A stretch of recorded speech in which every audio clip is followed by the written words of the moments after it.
179.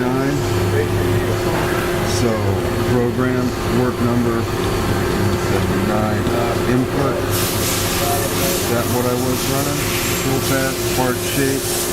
That was a machine at an angle on it. Check continue. That's the graphics. I was taking a real light cut because I only had a hold of it by a screw on the middle one, so I was taking a very small depth of cut. Okay. Which to make it, that's an 11-minute program. What we can do is go to the program itself.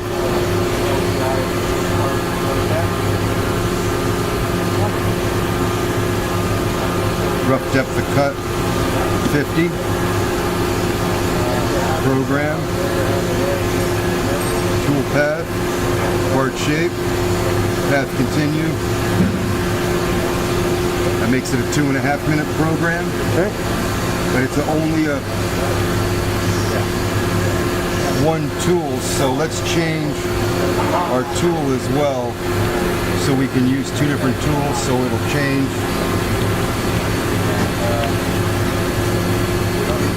You don't want it to run into the shock, so No. let's turn the coolant off.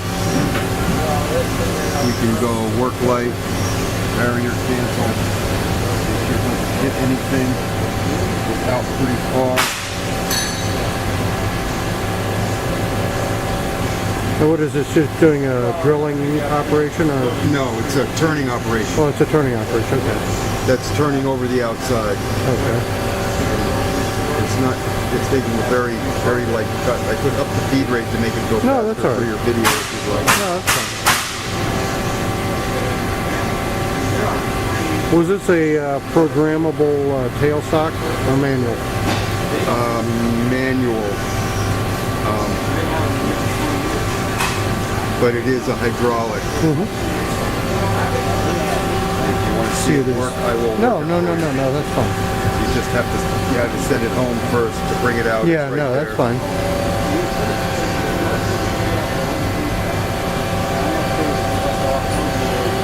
We see the spindle speeds kicked up a little. The manual increase. Okay. As it gets closer to center, it automatically goes faster. Sure. Yeah.